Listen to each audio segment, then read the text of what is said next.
Hello friends, स्वागत है आप सभी का हमारे इस चैनल में। फ्रेंड्स, आज की इस वीडियो में मैं आप सभी को प्रमुख देश के राष्ट्रीय चिन्ह याद करवाने वाला हूं।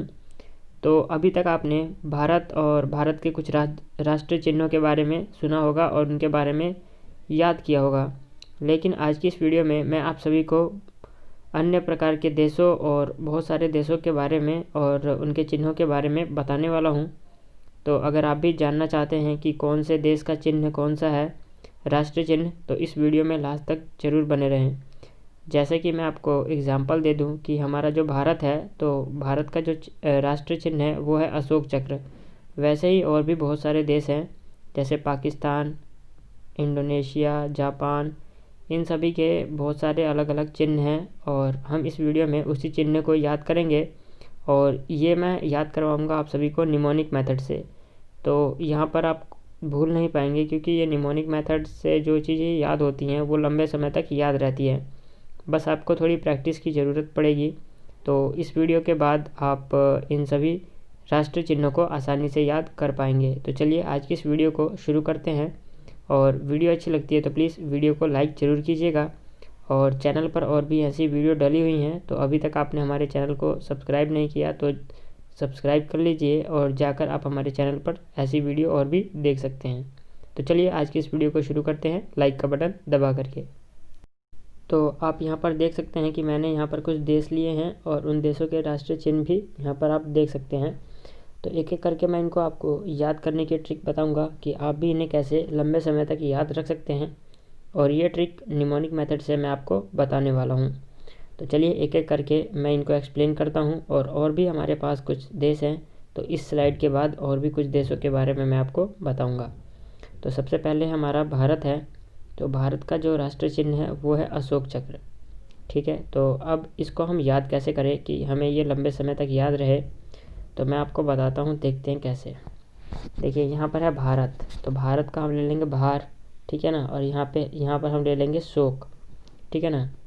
तो अब इससे क्या रिलेट कर पाते हैं, तो देखिए जब भी हमारे मन पर भार होता है, तो कोई भी पूछता है कि आपको कोई सदमा लगा है क्या, कि आपके मन पे भार है थोड़ा, ठीक है ना। शोक, सदमा मतलब शोक लगा है, मतलब किसी बुरी चीज़ के, किसी बुरे घटना के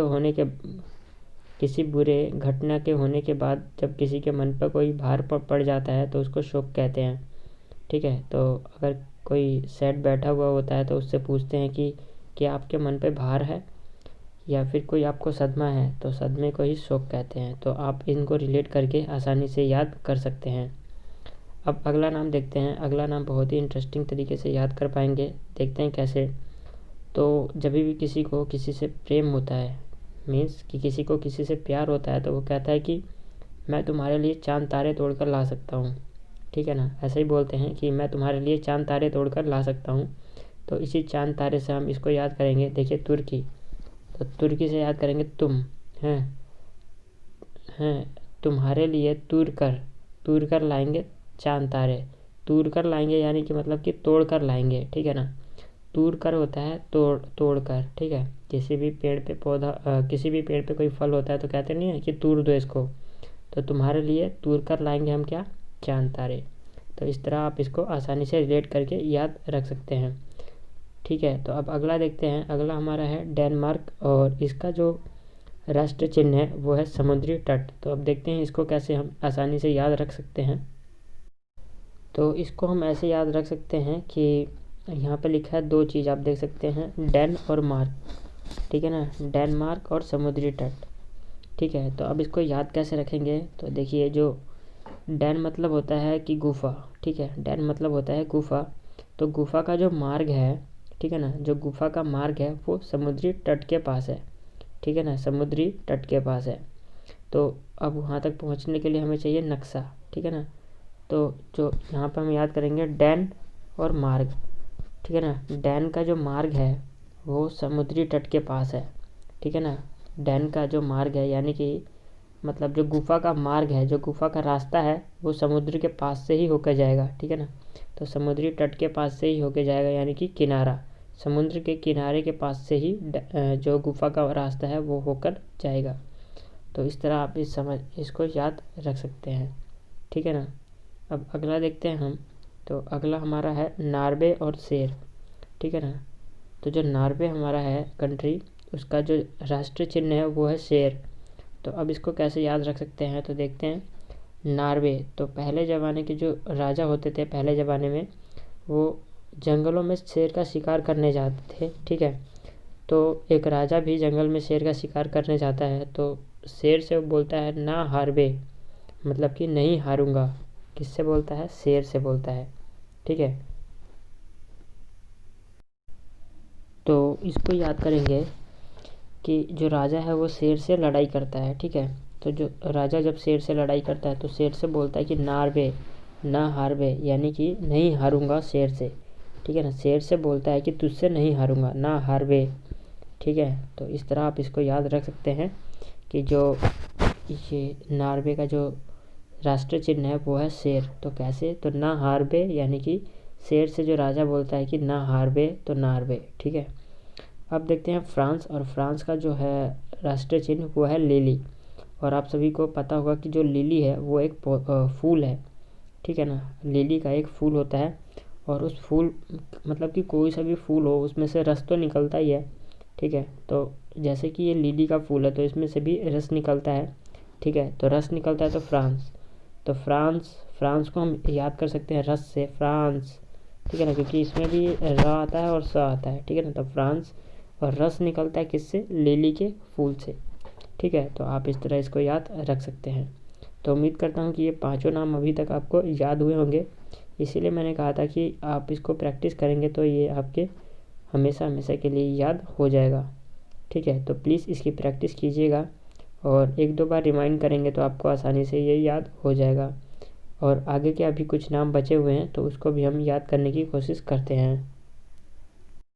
अब जो हमारा अगला नाम है वो है ईरान, और जो ईरान का राष्ट्रीय चिन्ह है वो है गुलाब का फूल, ठीक है। तो अब इसको कैसे याद करेंगे, तो आपने अभी अपनी ज़िंदगी में कभी ना कभी इनार सुना होगा। इनार, इनार मतलब होता है वेल, मतलब कि कुआं, ठीक है ना।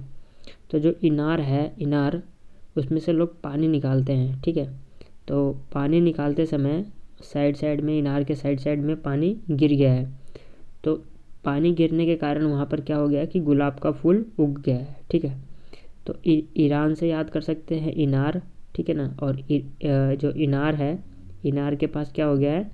पानी गिरने के कारण वहाँ पर गुलाब का फूल जम गया है, यानी कि गुलाब का फूल उग गया है। तो आप इस तरह इसको आसानी से याद रख सकते हैं, ठीक है। अगला देखते हैं हम न्यूजीलैंड, और न्यूजीलैंड का है कीवी, और कीवी मतलब एक फल होता है कीवी जिसको खाते हैं, ठीक है ना। तो न्यूजीलैंड, न्यूजीलैंड का कीवी है। तो इसको कैसे याद कर सकते हैं कि यहाँ पर हम फल इसको याद नहीं करेंगे, इसको करेंगे हम कभी, ठीक है ना। कभी, कभी भी। अब देखते हैं कैसे कभी। तो देखिए, न्यूज़ आया है कि जो यहाँ की धरती है यानी कि लैंड है वो कभी भी फट सकती है, ठीक है। एक बार मैं आपको और बताऊं कि न्यूज़ आया है कि यहाँ की जो लैंड है वो कभी भी फट सकती है। तो कभी से याद करेंगे कीवी, और न्यूजीलैंड, ठीक है ना। न्यूज़ से आएगा न्यूज़, और लैंड से आएगा लैंड, ठीक है ना, ज़मीन से लैंड। तो इससे हो गया न्यूजीलैंड, और न्यूजीलैंड मतलब कि न्यूज़ आई है कि लैंड कभी भी फट सकता है, तो कभी से कीवी, ठीक है। अगला देखते हैं, अगला है हमारा इटली। तो इसको कैसे याद रख सकते हैं कि जो इटली का है वो है सफ़ेद लिली, ठीक है। तो अब देखते हैं ईट, ठीक है। यहाँ पे दो नाम है, ईट और ली। तो ली है लास्ट में तो इससे तो लिली हो जाएगा, ठीक है ना। और ईट और सफ़ेद को जोड़ के देखते हैं तो देखिए, आपने सर्फ या फिर डिटर्जेंट का ऐड देखा होगा टीवी पे, तो वहाँ पर ईट से भी कपड़े को, मतलब जो कहते हैं ना सफ़ेदी की चमकार, तो वहाँ पर जो साइड से जाता है वो कैसा होता है? ईंट की तरह होता है, ठीक है ना। जो हमारा सोप होता है वो ईंट की तरह होता है, ईंट के शेप में होता है। तो उससे कपड़े धोने के बाद कपड़े कैसे हो जाते हैं? सफ़ेद हो जाते हैं, ठीक है। तो ईंट से कपड़े धोने के बाद सफ़ेद हो जाते हैं, इस तरह आप इसको याद रख सकते हैं, ठीक है ना, कि ईंट से कपड़े धोने के बाद सफ़ेद हो जाते हैं। और ली से है लिली, ठीक है ना। तो इटली का हो गया सफ़ेद लिली, ठीक है। अब है यहाँ पर रूस, और रूस का है ईगल, ठीक है। ईगल, ईगल मतलब होता है वो बाज, ठीक है ना, जिसके बड़े बड़े पंख होते हैं, वो वाला बाज, ठीक है। तो अब रूस का ईगल कैसे याद करेंगे, तो देखिए गल मतलब होता है, यहाँ पर देखते हैं, गल मतलब होता है बात करना, कोई मतलब कोई बात, ठीक है। गल मतलब होता है कोई बात, और किसी ने किसी को कुछ कह दिया है, मतलब दो आपस में 3 जने हैं, तो 3 जने में से 2 जने आपस में बात कर रहे हैं, तो किसी ने किसी को कुछ बोल दिया होगा, तो गल मतलब होता है बोलना, ठीक है ना। गल मतलब होता है बोलना, तो बोलने के बाद उसने मतलब कुछ बुरा बोल दिया होगा, तो उसके कारण जो दूसरा बंदा है वो क्या हो गया है, रूस गया है, यानी कि नाराज़ हो गया है, ठीक है ना। रूस मतलब होता है रूस जाना, मतलब नाराज़ हो जाना। तो किसी की गल सुनकर, पंजाबी लैंग्वेज है ये गल, किसी की गल सुनकर वो बंदा है जो मतलब वो दूसरा व्यक्ति है वो रूस गया है, यानी नाराज़ हो गया है। तो इस तरह आप इनके नाम याद रख सकते हैं, और आप प्रैक्टिस करेंगे तो ये आपके माइंड में हमेशा हमेशा के लिए याद हो जाएगा। तो उम्मीद करता हूँ कि वीडियो पसंद आई होगी, और पसंद आई है तो प्लीज़ वीडियो को लाइक ज़रूर कीजिएगा, और हमारे चैनल पर और भी निमोनिक ट्रिक से रिलेटेड वीडियो है, तो प्लीज़ चैनल पर विज़िट ज़रूर कीजिएगा। तो आज की इस वीडियो में बस इतना ही था। धन्यवाद।